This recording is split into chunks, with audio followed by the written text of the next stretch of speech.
ఇప్పుడే జీ5 app download చేయండి. చూడండి మీ ఫేవరెట్ టీవీ షోస్ ఎప్పుడైనా ఎక్కడైనా. ఆ జాబ్ ని ఎలాంటి పరిస్థితుల్లో నువ్వు పోగొట్టుకున్నావో, ఆ జాబ్ లోంచి తీసేసినప్పుడు నీకెంత అవమానం జరిగిందో అదంతా నాన్నకు చెప్పాను. పోయిన చోటే సంపాదించాలంటారు కదా, అలాగే ఎక్కడ మీ పరువు పోతుందని మీరు బాధపడ్డారు, అదే కాలేజ్లో జాబ్ ఇప్పిస్తే మీకు ఆనందంగా ఉంటుంది. నిజమేంటని అందరికీ అర్థమవుతుందని నేనే చెప్పాను.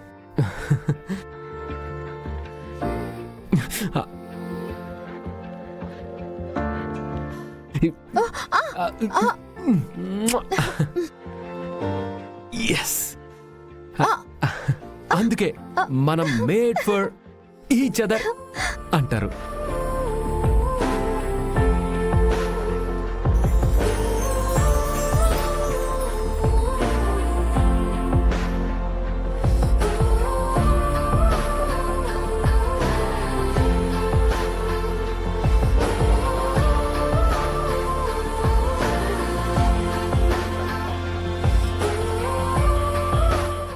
మనసులో ఏముందో అది అర్థం చేసుకొని నాకేం కావాలని కోరుకున్నానో అది సంపాదించి పెట్టావు.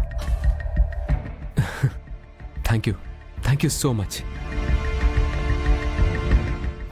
ఇదేంటి రామా, ఇప్పటి వరకు హ్యాపీగా ఉండి సడన్ గా డల్ అయిపోయావేంటి? కలుసుకోలేమనుకున్న మనం కలుసుకున్నాం. ఈ జన్మకి జరగదు అనుకున్న మన పెళ్ళి జరగబోతోంది.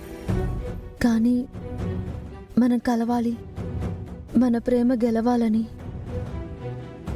నాకు ఎప్పుడు సపోర్ట్ చేసినా ఆద్య గురించి తలుచుకుంటేనే చాలా బాధగా ఉంది. అవును, మొదట నేను నిన్ను పట్టించుకోనప్పుడు కూడా ఆద్య 1-2 సార్లు నాతో మాట్లాడింది. మనం ఒకటి కావాలని, మన పెళ్లి జరగాలని నాకు ఎంతో సాయం చేసిన ఆద్య మన పెళ్లి కొండకుండా వెళ్ళిపోతుంది. నాకదే బాధగా ఉంది. అదేంటి, మన పెళ్లి చూడకుండా ఎలా వెళ్తుంది? వెళ్ళిపోతానంటుంది. ఎంత చెప్పినా వినటం లేదు. ఇన్ని రోజులు మా బాబాయ్ కనిపించక కామ్గా ఉంది. ఇప్పుడు బాబాయ్ రాగానే వెళ్ళిపోవడానికి రెడీ అయిపోయింది. ఇన్ని రోజులుండి ఇంకో 10 రోజులు ఉండడానికి తనకి ప్రాబ్లం ఏంటి? తను ప్రేమించిన బావ పెళ్లి మరొకరితో జరిగిపోయింది. ఇంకా బావెదురుగా తిరగడం తనకి బాధగా ఉంది. అయినా బాబాయ్ కోసమే ఆగింది. ఇప్పుడు వెళ్ళిపోతుంది. ఆద్య వెళ్ళిపోతుందంటే తట్టుకోలేకపోతున్నాను. ఆద్య వెళ్ళిపోతుందంటే నాకు బాధగానే ఉంది.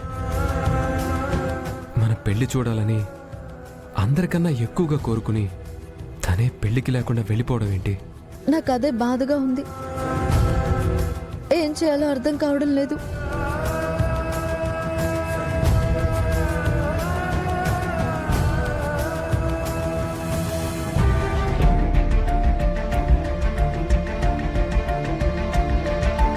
సార్ సార్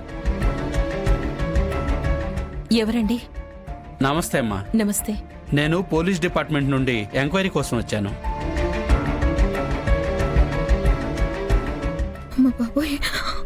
రండి, లోపలికి రండి. అలాగే అండి.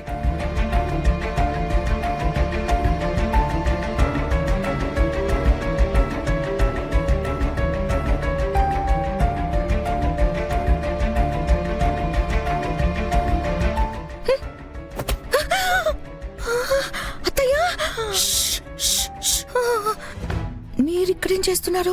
నా సంగతి సరే, నువ్వేంటి ఇక్కడ? ఇంటికి పోలీసులు వచ్చారు.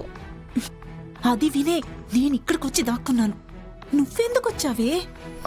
అంటే అది ఏమని చెప్పను.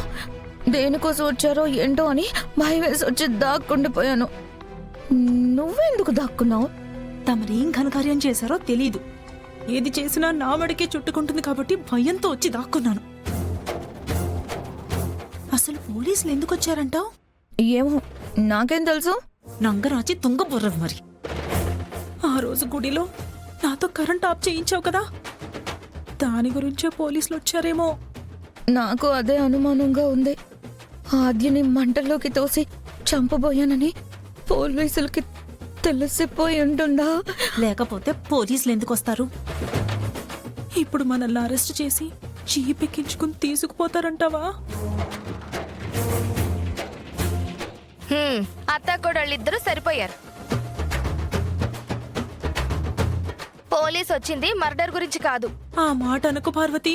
మర్డర్ అన్న మాట వింటేనే కాళ్ళు చేతులు వణుకుతున్నాయి. ఇది చేసిన ప్రయత్నం అయితే అదే కదా. సర్లే, ఇంతకీ పోలీసులు ఎవరిని అరెస్ట్ చేయడానికి వచ్చారో చెప్పు. దీన్నా నన్నా? చేస్తే ముగ్గురిని చేస్తారుగా. అంటే మమ్మల్ని ఇరికించాలని అలా చేసావే? నోట్లు గుడ్డలు కుక్కి చంపుతా. ఎవ్వరూ పట్టుకోకుండా గోల చేసి మీరే పట్టుబడేలా ఉన్నారు. ఆ కానిస్టేబుల్ వచ్చింది పాస్పోర్ట్ ఎంక్వైరీ కోసమంట. పాస్పోర్టా? ఉమ్, ఎవరికి? అదే తెలియలేదు. పాస్పోర్ట్ ఎంక్వైరీనా? మా కోసం కాదా? అయితే పదండి చూద్దాం, రండి. ఆ,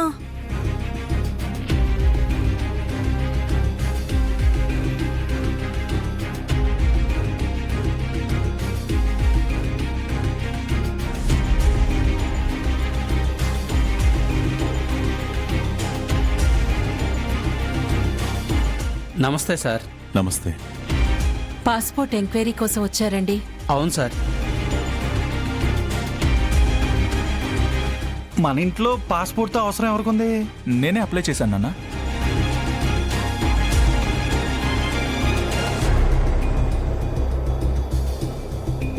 నువ్వా?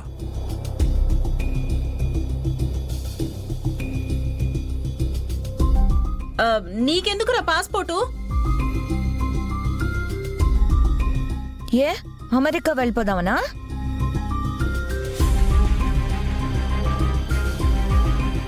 ఏరా, మమ్మల్ని వదిలేసి నువ్వు వెళ్ళిపోదామని చూస్తున్నావా? ఏంటి సీను, ఏంటిది? ఇంటిని మమ్మల్ని వదిలేసి అమెరికా వెళ్ళిపోదాం అనుకుంటున్నావా? అంటే అయి ఉంటుంది. లేకపోతే ఇప్పటికిప్పుడు పాస్పోర్ట్కి అప్లై చేయాల్సిన అవసరం ఏముంది? ఆద్యతో కలిసి అమెరికా వెళ్ళిపోవాలనేమో.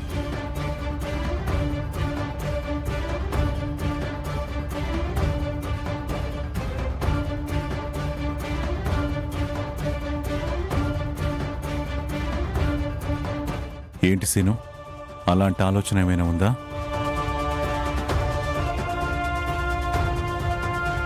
చచా, అదేం లేదు మామయ్య.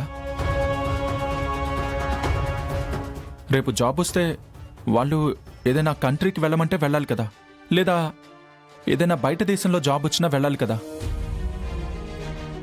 అందుకే ముందు జాగ్రత్తగా పాస్పోర్ట్కి అప్లై చేశాను.